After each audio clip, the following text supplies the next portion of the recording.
분이 쓴 책 중에 순전한 기독교라는 책이 있습니다.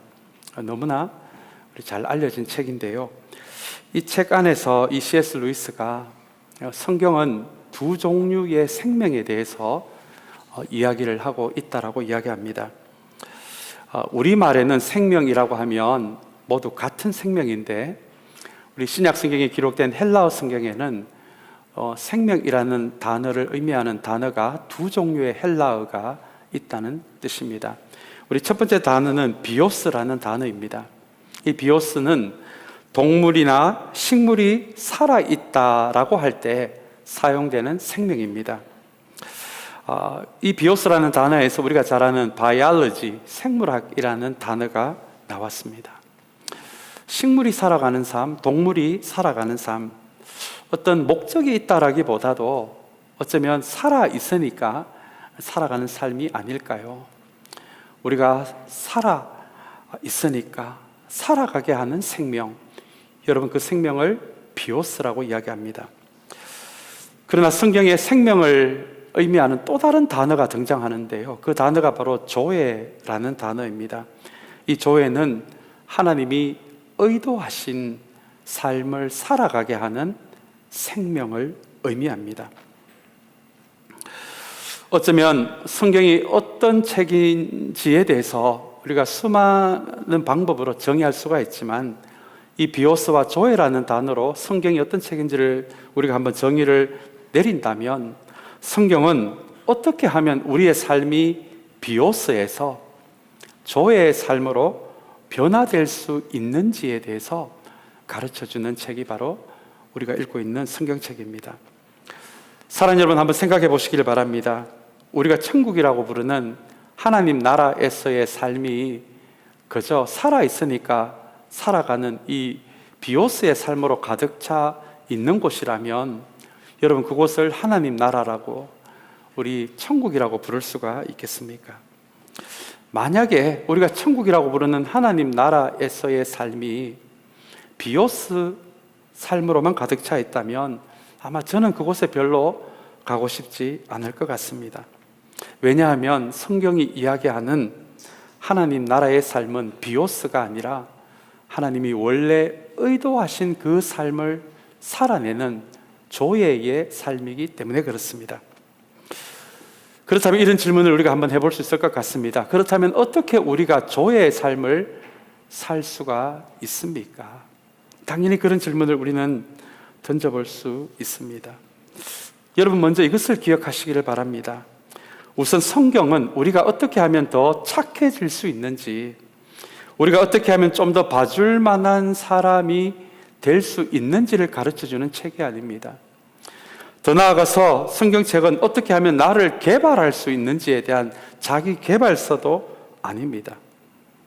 성경은 우리 지난주에 함께 은혜를 나눈 대로 어떻게 하면 다시 태어날 수 있는지에 관한 책이 바로 성경입니다. 지난주에 말씀드린 대로 우리는 다시 태어나지 않으면 조금 더 착해지고 조금 더 봐줄 만한 사람이 되고 조금 나를 더 개발하는 방식으로 도저히 갈 수 없는 그 하나님 나라는 위로부터 다시 태어나야 갈 수 있는 나라이기 때문에 그렇습니다. 우리가 다시 태어나지 않으면 우리의 삶이 비오스에서 조회로 나아갈 수 있는 방법이 없습니다. 다시 태어나지 않으면 나라는 감옥에서, 자기중심성이라는 감옥에서 도저히 빠져나갈 수가 없기 때문에 그렇습니다. 그래서 성경은 우리에게 좀 더 착해지는 법을 이야기하지 않고, 좀 더 괜찮은 사람이 되는 법을 이야기하지 않고, 좀 더 나를 개발할 수 있는지에 대해서 이야기하지 않고, 어떻게 다시 태어날 수 있는지에 대해서 우리에게 가르쳐 주는 것이 바로 성경입니다. 오늘은 우리 성령에 대해서 함께 나누는 이 8월의 달에 두 번째로 성령에 대해 함께 나누는 시간입니다. 이 짧은 우리 한 시간의 예배를 통해서 성령에 대해 모든 것을 말할 수 없지만, 우리 이 시간을 통해서 우리가 좀 더 성령님을 더 깊게 알아갈 수 있다면, 그분에게 더 한 걸음 더 나아갈 수 있다면, 그분과의 관계가 조금 더 깊어지고 조금 더 친해질 수 있다면 여러분 우선 그것으로 충분할 것 같습니다.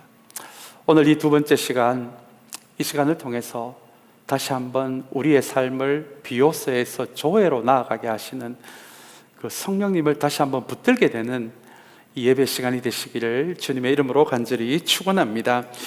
우리 한국 교회는 특별히 부흥의 중심으로 성장하게 되었습니다.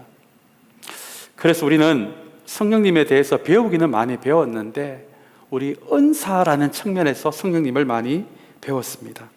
우리 기적을 이야기하고 방언을 이야기하고 신유를 이야기하고 예언을 이야기하는 성령께서 우리에게 주시는 우리 은사라는 관점에서 우리는 주로 그렇게 성령을 배워왔습니다. 그러다 보니 그 은사와 조금 거리가 있다라고 생각하시는 분들은 성령님은 나와 관계가 없다 혹은 거리가 멀다라고 생각하시는 분들이 참 많이 계시는 것 같습니다. 여러분 그렇지 않습니다. 은사는 성령이 교회의 하나됨을 위해서 어떤 사람들에게 주시는 그 은사, 성령으로부터의 선물을 의미합니다. 그것이 모든 사람들에게 주어지는 것은 아닙니다. 그리고 이 은사는 성령이 하시는 수많은 일들 가운데 한 가지에 불과합니다. 그래서 오늘 우리가 좀 함께 붙들고자 하는 이 성령에 관련된 말씀은 생명이라는 관점에서 우리 함께 좀 은혜를 나누기를 원하는데요. 성경 전체가 은사에 대해서 이야기하고도 있지만 성령에 대해서 우리 성경이 우리에게 가르쳐 줄 때 가장 많이 나오는 단어가 바로 생명입니다. 우리 먼저 창세기 2장 7절의 말씀을 우리 지난주에도 잠깐 좀 이 말씀을 살펴보았는데요. 창세기 2장 7절의 말씀을 우리 먼저 한번 저와 여러분이 한번 같이 한번 읽어보면 좋겠습니다. 우리 한번 같이 읽겠습니다. 주 하나님이 땅의 흙으로 사람을 지으시고 그의 코에 생명의 기운을 불어넣으시니 사람이 생명체가 되었다라는 말씀입니다. 우선 이 말씀은 우리 인간의 재료가 흙이다, 먼지라는 의미도 있습니다. 티끌이 나는 뜻도 있습니다. 우리 인간을 만든 재료가 흙이다, 먼지다, 티끌이다라는 뜻이 우리 2장 7절 앞부분의 말씀입니다. 그런데 여러분 흙으로만 이 형태를 만들었는데 흙으로만 된 이 존재를 사람이라고 부르지 않고 우리 오늘 이 말씀의 중간 부분에 보시면 그의 코에 생명에 뭐를 불어넣었다라고 하십니까? 기운입니다. 이 기운이 우리 히브리어로 루아흐입니다. 성령을 의미합니다. 호흡을 의미하는 단어이기도 합니다. 그런데 이 기운이라는 단어 앞에 생명이라는 단어가 있습니다. 무엇보다도 우리의 성령 하나님은 생명을 주시는 분이시구나. 이분은 생명을 주시는 분이시구나. 살리시는 분이시구나 라는 것이 성령을 생명의 기운이라고 표현한 이 7절의 말씀입니다. 흙으로만 되어 있으면, 먼지로만 우리 인간이 만들어졌다면 우리 인간을 영적인 존재라고 말할 수 없을 것 같습니다. 하나님은 흙으로 우리 인간을 지으시고 형태를 만드시고 그의 코에 생명의 기운, 성령을 불어넣으심으로 우리 안에 영이 존재하게 된 것입니다. 그리고 우리는 우리 안에 영이 존재하게 되었으므로 우리는 하나님과 교제할 수 있고 하나님을 알아갈 수 있고 그분의 은혜를 누릴 수 있는 영적인 존재가 되었다라는 의미가 사람이 생명체가 되었다라는 이 말씀의 의미입니다. 그렇다면 여러분 성령은 우리에게 단순히 방언을 하게 하시고 예언을 하게 하시고 뭔가 신기한 일을 하게 하시는 은사를 주시는 분일 뿐만 아니라 우리가 한 걸음 더 나아가서 근본적으로 하나님의 영이신 이 성령님은 그분의 자녀가 된 모든 사람들요, 은사를 받은 소수의 사람이 아니라 모든 하나님의 자녀들에게 생명을 주시는 분, 생명을 주시는 분. 여러분 그것이 우리가 방금 읽은 2장 7절의 말씀의 의미입니다. 그래서 성령님은 살리는 일을 하십니다. 죽어가는 영혼을 살리시고 한 인생도 살리시고 한 교회도 살리시고 한 시대를 살리시는 분이 바로 이 성령님이십니다. 그런데 여러분, 우리가 이 성령을 생명의 관점에서 지금 이야기를 하고 있는데요, 만약에 성령이 주시는 이 생명이 겨우 숨만 붙어서 살아가게 하는 그 생명이라면 아마 그것은 성령이 주시는 생명이 아닐 것 같습니다. 그래서 이 생명이라는 이 단어 안에, 성령이 주시는 이 생명이라는 이 단어 안에는 힘이라는 단어가 있습니다. 성령이 주시는 생명에는 힘이 있어서, 능력이 있어서 우리가 처해 있는 어떤 상황을 돌파하게 하시고 하나님의 뜻대로 살아가게 하는 힘도 성령이 주시는 생명 가운데서 주어진다라고 성경은 이야기합니다. 그리고 어떤 상황에서는 때로는 어떤 상황을 견디게 할 수 있는 힘, 하나님의 뜻대로 살아가게 하는 그 힘도 성령이 우리에게 주시는 생명 안에 있다라고 하는 것이, 왜 성령을 이야기할 때 생명이라는 단어가 같이 나오는가에 대한 답이 될 것 같습니다. 사랑하는 여러분, 우리가 성령으로 말미암아 위에서 태어난 사람들이 됐다라면, 위에서 태어났다라는 말씀의 의미가 바로 여기에 있습니다. 우리는 이제 우리 힘으로 살아가는 것이 아니라 성령과 연합하여 살아가는 존재가 되었다. 여러분, 이것이 위로부터 태어났다라는 말씀의 의미고요, 성령과 연합해서 살아가게 되었다라는 이 말씀의 의미는 우리는 이제 우리 힘으로 살아가는 존재가 아니라 성령이 주시는 생명으로, 생명 안에 성령이 우리에게 주시는 힘과 능력으로 어떤 상황은 돌파해 나가고, 어떤 상황은 견딜 수 있는 힘을 주시고, 어떤 상황에서는 세기를 열어주시는 그 성령님의 생명과 힘에 기대어 살아가는 존재가 되었다. 여러분, 이것이 위로부터 태어났다라는 말씀의 의미이고요, 바로 성령에 기대어서 이런 삶이 우리에게 흘러 들어오는 것을 바로 비오스가 아니라 조예의 삶이다라고 성경은 우리에게 그렇게 가르쳐주고 있습니다. 오늘 이 성령이 생명의 영이시라면 우리가 이분과 멀어질 이유가 어디에 있겠습니까?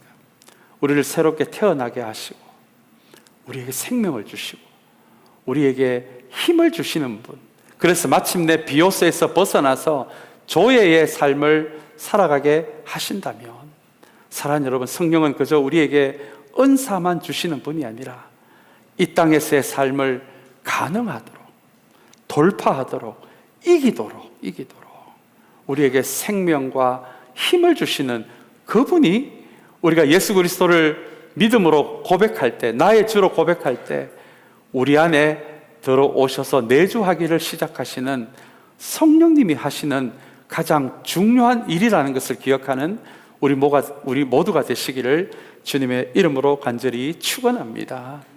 그렇다면 여러분, 우리도 이 성령님을 구해야 되지 않겠습니까? 내 인생을 통해 성령님이 드러나기를 기도해야 되지 않겠습니까? 우리가 어려운 일을 당할 때마다 그저 넋놓고 앉아있는 것이 아니라 성령께 생명을 구해야 되지 않겠습니까? 생명 안에 있는 성령이 우리에게 주시는 그 힘을 구해야 되지 않겠습니까? 바로 성령님은 이렇게 우리 안에서 우리를 비오스에서 조예로 살아가도록 우리에게 힘 주시고 능력 주시고 생명 주시는 그 성령 하나님이라는 것을 기억하는 우리 모두가 되시기를 주님의 이름으로 간절히 축원합니다. 오늘 우리가 읽은 본문은 바로 그것을 우리에게 이야기하고 있습니다. 먼저 15절의 말씀을 함께 좀 보기를 원하는데요, 우리 15절 말씀 저와 여러분이 한번 한 목소리로 같이 읽기를 원합니다. 우리 함께 같이 읽겠습니다. 너희가 나를 사랑하면 내 계명을 지킬 것이다 라는 말씀입니다. 여러분, 이거 이상하지 않습니까? 16절 17절의 말씀은 성령에 관련된 말씀인데 15절에서 계명 이야기를 주님이 꺼내기를 시작하십니다. 주님의 말씀 이야기를 꺼내기를 시작하십니다. 여러분, 그 이유가 무엇일까요? 주님은 왜 성령 이야기를 하시면서 주님의 말씀 이야기, 계명 이야기를 왜 15절에서 주님은 이 이야기부터 꺼내기를 시작하실까요? 그 답이 우리 17절의 말씀에 나옵니다. 17절에 보시면 주님은 성령을 진리의 영이다 라고 그렇게 말씀하십니다. 여러분, 이 진리의 영이라는 말은 무슨 뜻일까요? 이 말씀의 의미는 바로 이와 같습니다. 성령이 우리 안에서 생명도 주시고 힘도 주시고 새 길도 열어주시고 하나님의 뜻대로 살아갈 수 있는 그 힘도 주시는 분이신데, 성령님은 혼자서 그 일을 하시는 것이 아니라 예수 그리스도의 말씀으로, 진리가 되시는 말씀을 통하여 그 일을 하신다라는 의미가, 성령님이 생명의 영이 되실 뿐만 아니라 진리의 영이 되시기도 하신다라는 주님의 말씀의 의미가, 그는 진리의 영이시다라는 말씀이기도 합니다. 사랑하는 여러분, 성령님이 그냥 그분의 힘으로 우리에게 생명을 주시는 것이 아니라 주님의 말씀을 통해 우리에게 생명을 주신다라는 것은 우리가 반드시 기억해야 하는 너무나 중요한 성령님의 일하시는 방식입니다. 우리 올 한 해 2025년도도 이제 중간 부분이 훌쩍 넘어갔는데요, 벌써 8월 달이 됐습니다. 원래 우리 교회 주제가 뭔지 아직도 기억하는 분들이 혹시 계십니까? 우리 교회 주제가 바로 말씀과 성령으로입니다. 그렇다면 이 두 가지가 왜 붙어 있는지를 여러분 이제 잘 아실 것 같습니다. 우리가 성령을 이야기하지 않고 말씀만을 이야기한다면, 사랑하는 여러분, 그래서 우리가 성령에 관심이 없이 말씀만 이야기한다면 우리는 점점 차가워질지도 모릅니다. 왜냐하면 우리가 알고 있는 그 말씀을 생명으로 우리에게 전달하시는 분이 성령이시기 때문에 그렇습니다. 만약에 성령에 관심이 없다면, 우리가 말씀만 점점 알아간다면 그 말씀은 우리에게 생명이 되지 않고 정보가 되거나 하나님에 대한 지식의 수준에서 끝날 가능성이 높습니다. 그래서 마침내 성령이 이 말씀을 통해 우리에게 생명을 전하지 않는다면, 내가 알고 있는 하나님에 대한 지식을 통해, 정보를 통해 결국은 다른 사람의 신앙을 판단하는 신앙의 감별사로 살아갈 가능성이 많거든요.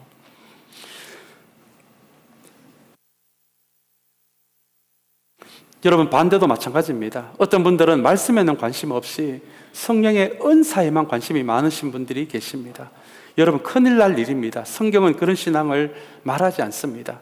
성령은 말씀을 통해 우리에게 은사를 주시는 분이시기에, 만약에 우리가 말씀은 멀리하면서 은사만 이야기한다면 결국 그 은사도 나를 위해 성령을 이용하는 그런 수준의 신앙이 될 가능성이 굉장히 높습니다. 그래서 오늘 주님은 성령에 대해 이야기하시기 전에 15절에 내 계명을 지킬 것이다, 나를 사랑하게 되면 내 말을 지킬 것이다, 내 말을 실천하며 살아갈 것이다, 이 말씀을 성령과 같이 붙여놓은 이유가 바로 거기에 있습니다. 사랑하는 여러분, 이거 굉장히 중요합니다. 여러분들은 혹시 성령에만 관심이 있지는 않습니까? 혹은 말씀에만 관심이 있지는 않습니까? 그렇다면 우리의 신앙은 절반의 신앙에 불과할 것입니다. 이것이 오늘 주님이 말씀의 이야기와 성령의 이야기를 같이 붙여놓은 이야기입니다. 우리가 아멘으로 받아들인, 은혜로 받아들인 이 말씀을, 사랑하는 여러분, 다시 한번 우리를 살리시는 생명으로 우리에게 전달하시는 분은 바로 성령님이시라는 것을 기억하는, 그래서 마치 새의 양날개처럼, 동전의 양면처럼, 우리의 양팔처럼 우리의 신앙이 말씀과 성령으로 함께 세워지는, 그래서 우리가 배우고 고백하는 이 말씀이 우리에게 생명으로 전해져서 우리를 살리고, 우리 가까운 사람을 살리고, 우리가 살아가는 이 도시를 살리는 생명의 말씀으로 나아가게 되는, 말씀과 성령의 사람으로 세워지는 저와 여러분들이 되시기를 주님의 이름으로 간절히 축원합니다.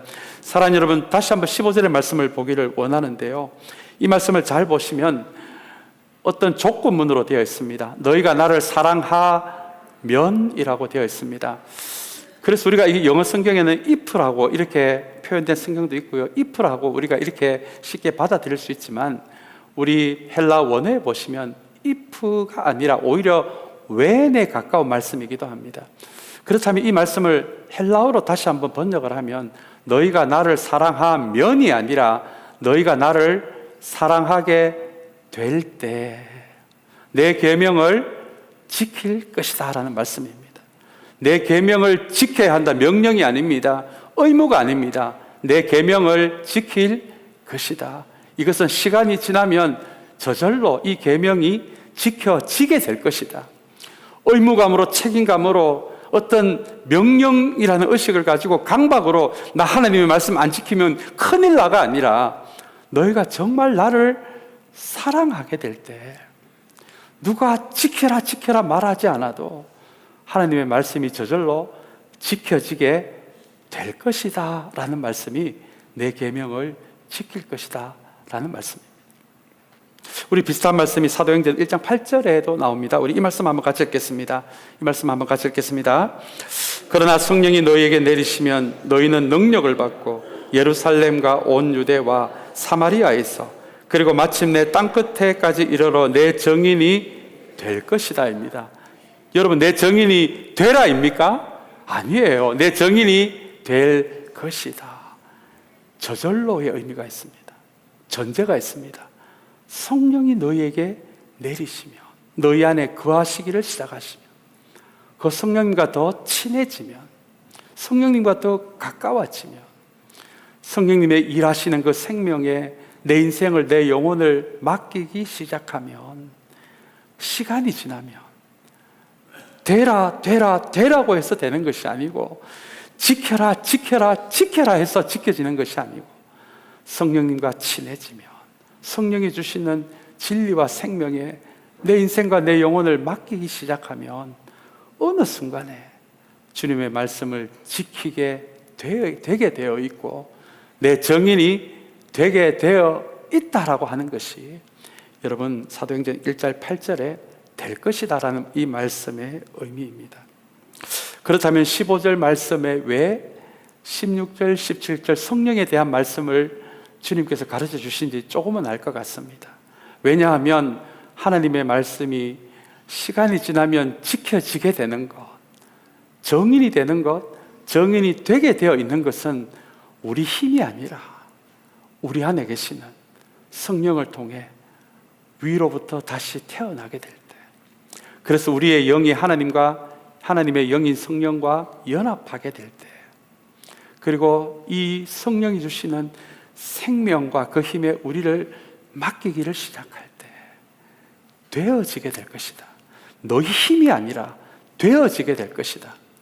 비오스에서 조회로 가야 한다고 해서 가지는 것이 아니라 비오스에서 조회로 갈 수 있는 것도 내가 좀 더 착해져서 되는 것도 아니고 내가 좀 더 괜찮은 사람이 되어서 그게 가능한 게 아니고 내 개발이 되어서 그게 가능한 것이 아니라 우리에게 생명을 주시는 그 성령님께 내 인생을 맡겨드리기 시작할 때, 나의 모든 감각을 다해 그분을 느끼기 시작할 때 그게 되어질 것이다, 되어질 것이다 라고 하는 말씀이 내 계명을 지킬 것이다, 정인이 될 것이다 라는 이 말씀의 의미입니다.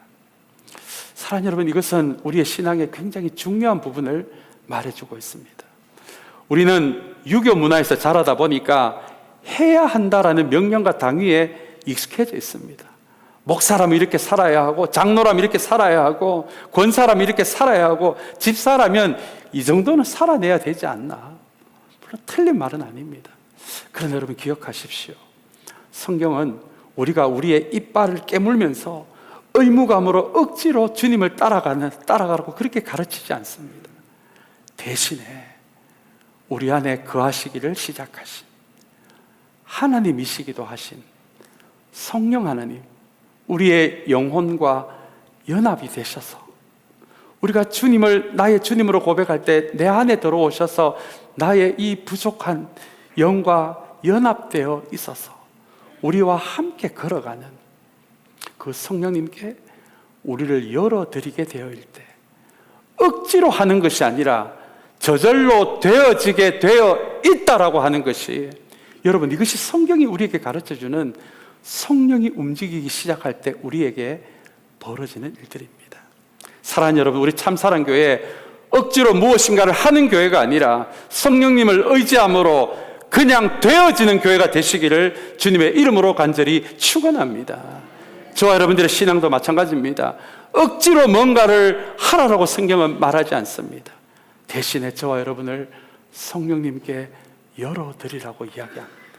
그분과 먼저 함께 걸어가라고 이야기합니다. 그러면 되어지게 되어 있다. 저는 이 관점에서 저는 우리 교회 걱정하지 않습니다. 걱정하지 않습니다. 왜냐하면 우리가 말씀을 붙들고 성령님을 붙들고 진짜 우리가 서로 사랑하기 시작할 때 되어지게 되어 있는 것이 영적인 법칙이기 때문에 그렇습니다. 법칙이라는 말은 어떤 경우에도 이 조건이 갖추어지면 되게 되어 있다라고 하는 것이 여러분 법칙이 아닙니까? 다시 한번 우리 참사랑교회, 우리 힘으로 억지로 무엇인가를 해서 세워가는 교회가 아니라 성령께서 우리를 이끌어 가실 때 그냥 모든 일이 되어지게 되는 그 역사가 넘쳐나는 우리 참사랑교회가 되시기를 다시 한번 주님의 이름으로 간절히 축원합니다. 그리고 오늘 말씀의 핵심적인 말씀 16절 말씀 우리 한번 마지막으로 함께 읽겠습니다. 이 말씀 한번 같이 읽겠습니다.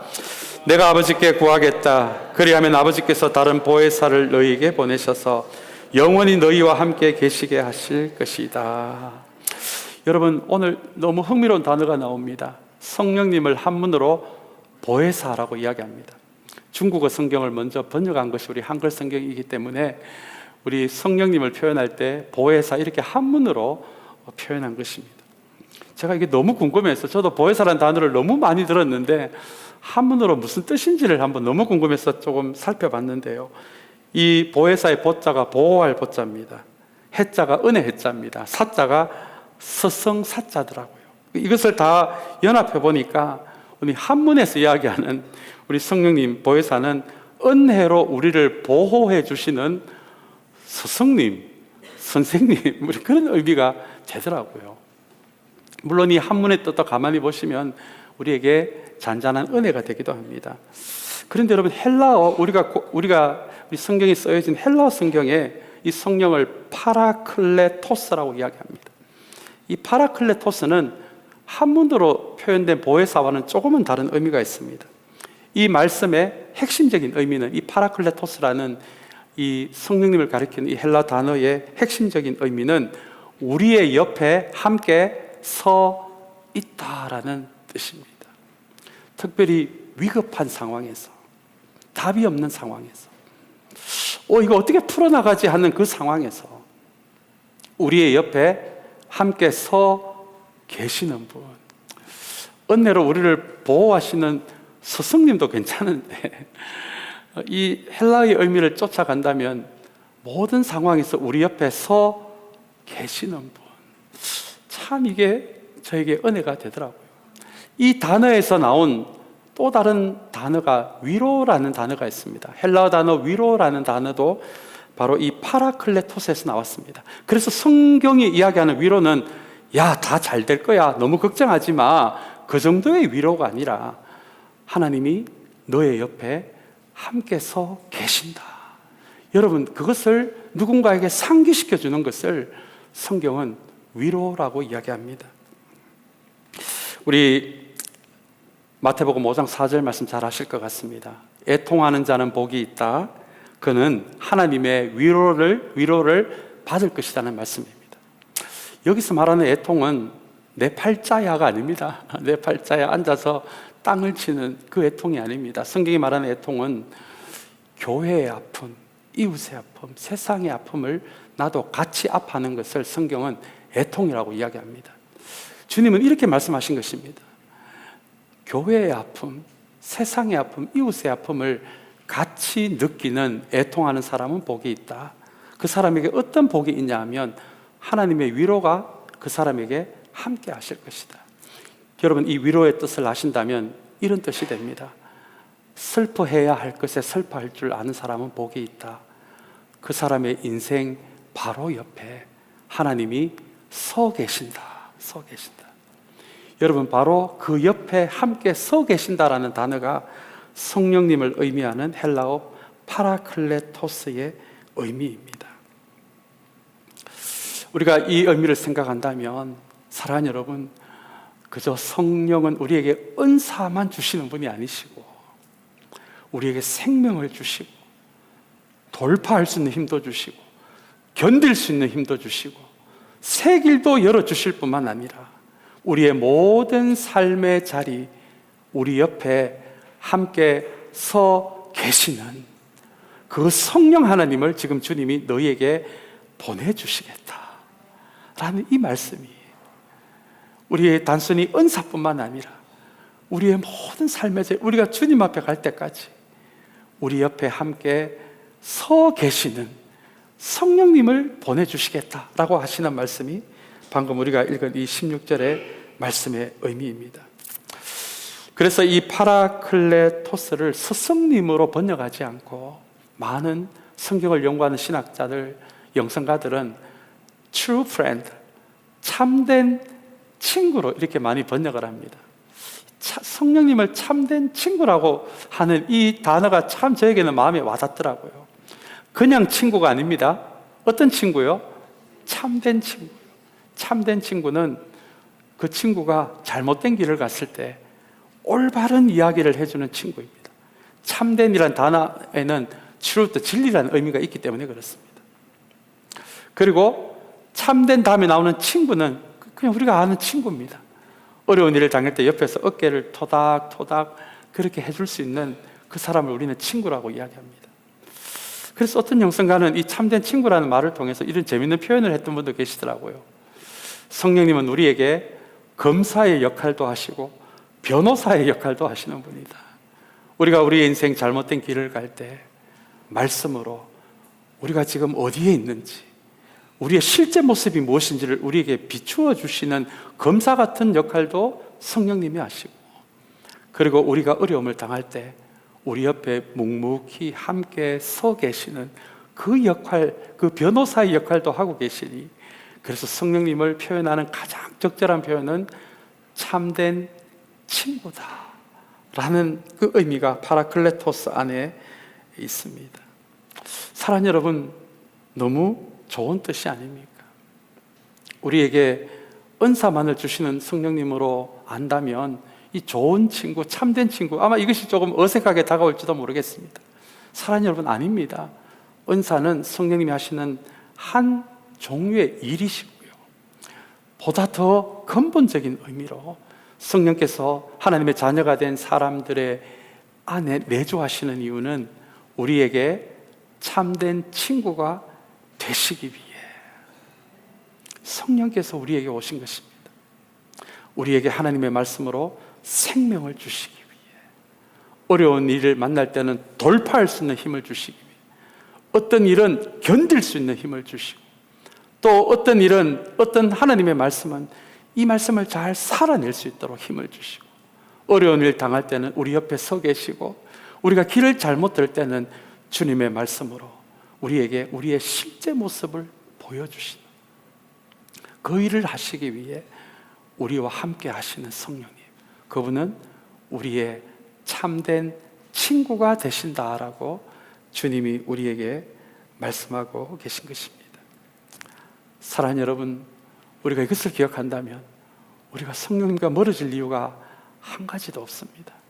오히려 이 성령님과 멀어지게 될 때 우리가 배우고 있는 이 말씀은 우리에게 차가운 정보가 될 수밖에 없고요, 성령님과 멀어지게 될 때 우리는 조회가 아니라 그저 숨이 붙어 있으니까 살아가는 동물처럼 그런 생명 정도로 살아갈 수밖에 없는 연약함이 우리에게 있기에 성령께서 우리 안에 오셔서 우리와 연합하시고 생명을 주시고 힘을 주시고 우리의 좋은 친구, 참된 친구가 되신다는 것을 기억하신다면, 사랑하는 여러분, 오늘 이 한 시간의 자리를 통해 성령님께 대해서 모든 것을 다 알 수는 없지만 오늘 이것만 기억하셔도 좋을 것 같습니다. 한번 저를 따라서 고백하시면 좋겠습니다. 성령님은 나의 참된 친구가 되십니다. 여러분 믿습니까? 성령님은 바로 그것을 위해 우리 안에 오신 것입니다. 성령님은 하나님이십니다. 이 피조물 안에, 흙으로 된 피조물 안에 하나님이 들어오셔서 우리와 함께 하시고 우리의 참된 친구가 되신다. 여러분, 이것이 성경이 우리에게 가르쳐 주시는 성령님의 진짜 의미입니다. 우리 다시 한번 16절 말씀을 좀 보기를 원하는데요. 여기 또 우리가 관심을 가져야 할 또 다른 단어가 있습니다. 내가 아버지께 구하겠다. 그리하면 아버지께서 그 다음 표현입니다. 다른 보혜사라는 표현이 나옵니다. 성령님이 유일한 보혜사가 아닙니까? 그러면 다른 보혜사가 성령님이면 첫 번째 보혜사도 있다는 의미가 아니겠습니까? 여러분, 질문을 한 가지 드리기를 원합니다. 첫 번째 보혜사는 누구십니까? 예수님이십니다. 예수님은 지금 자기 자신을 보혜사라고 이야기를 하고 있습니다. 파라클레토스라고 이야기하고 있습니다. 너희들의 진짜 친구다라고, 참된 친구다라고 그렇게 이야기를 하고 있습니다. 예수님의 3년의 공생의 삶이 그랬습니다. 회복이 필요한 사람들에게는 힘을 주셨습니다. 자기의 삶을 고쳐야 하는 사람에게는 이 복음을 통해서 그 사람의 실제 모습을 직면하게 하셨습니다. 그런 관점에서 우리 주님도 우리의 첫 번째 참된 친구가 되시고요. 이제 이 참된 친구가 십자가를 지시고 부활하시고 이제 성천하시고 난 다음에는 육신으로는 이 땅에 더 이상 존재하지 않기에 첫 번째 보혜사에 이은 다른 보혜사, 성령님, 또 다른 진짜 친구, 참된 친구를 너희에게 보내주겠다. 그것이 다른 보혜사라는 이 말씀의 의미입니다. 사랑하는 여러분, 우리 주님과 성령님을 무섭게 생각하시는 분들이 좀 계시더라고요. 여러분, 그렇지 않습니다. 주님은 주님 자신을 참된 친구라고 표현하셨습니다. 그리고 우리 안에 거주하시는 성령님도 참된 친구라고 표현하셨습니다.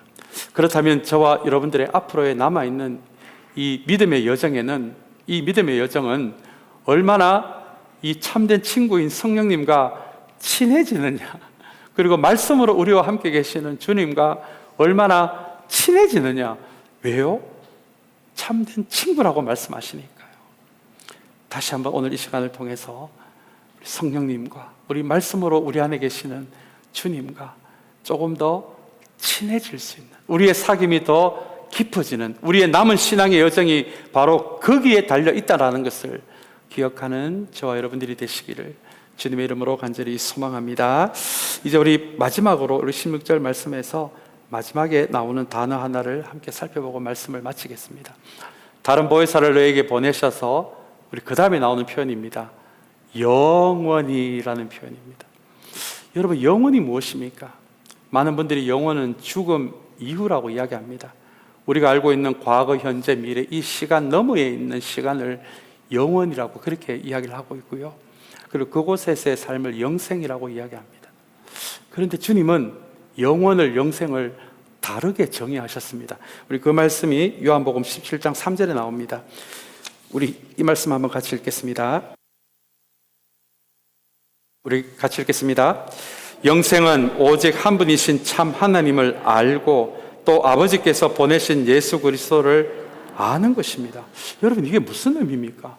영생은 시간 너머의 삶이고 시간 너머의 시간이 영원인데, 주님은 우리가 방금 읽은 이 말씀에서 영원과 영생을 다른 관점에서 정의를 내리십니다. 영생이란 하나님을 아는 거야. 영생이란 예수 그리스도를 아는 거야 라는 말, 아는 거야 라고 그렇게 정의를 내리십니다. 여러분, 헬라어도 그렇고요, 히브리어도 그렇고요, 안다라는 것은 머리의 지식이 아닙니다. 경험하여 아는 것입니다. 하나님은 영원하신 분이십니다. 주님도 영원하시고 성령님도 영원하신 분이십니다. 만약에 우리의 삶의 자리에서요, 그 삶이 기쁜 삶이든 슬픈 삶이든 공고한 삶이든 상관없이 우리의 모든 삶의 자리에서 하나님이 하시는 일을 경험할 수 있다면, 주님이 하시는 일을 경험할 수 있다면, 성령이 하시는 일을 경험할 수 있다면, 경험하는 그 순간은 영원이라는 시간이 우리의 시간대 속으로 침노해 와서 우리가 알고 있는 이 시간의 삶에 우리가 하나님을 경험하는 그 순간, 성령님을 경험하는 순간, 영원하신 하나님의 그 영원이 지금 살아가고 있는 우리의 현재와 연결이 되는, 그래서 죽음 너머의 삶이 영생, 죽음 너머의 시간이 영원이 아니라 지금 시간 속에서 우리가 살아가고 있더라도 우리가 주님을 경험한다면, 성령님을 경험한다면, 경험하는 그것이 바로 영원이야. 경험하는 그것이 바로 영생이야. 영생과 영혼은 죽음 너머가 아니라 우리가 살아가고 있는 이 시대에도 하나님을 경험할 수 있는 그 순간이, 아, 이거 주님이 하셨구나, 성령님이 하셨구나, 그것이 고백되어지는 바로 그 순간이 영원의 삶이고 영생의 삶이라는 것을 오늘 주님은 우리에게 가르쳐주고 계신 것입니다. 그렇다면 성령이 우리와 영원히 함께 하신다는 말은 죽음 너머에 함께 하신다는 것이 아니라 우리의 삶이 어떤 삶이든지 그곳에 성령은 늘 우리와 함께 하신다. 성령이 우리를 붙들고 계신다. 우리가 그 성령님을 알아볼 수 있고 그 성령님과 그것을 돌파해 갈 수 있다면 그게 바로 영원이야, 그것이 바로 영생이야 라는 말씀이 영원히 함께 하신다라는 말씀의 의미입니다. 이제 말씀을 맺기를 원합니다. 사랑하는 여러분, 성령님은 바로 이런 분이십니다.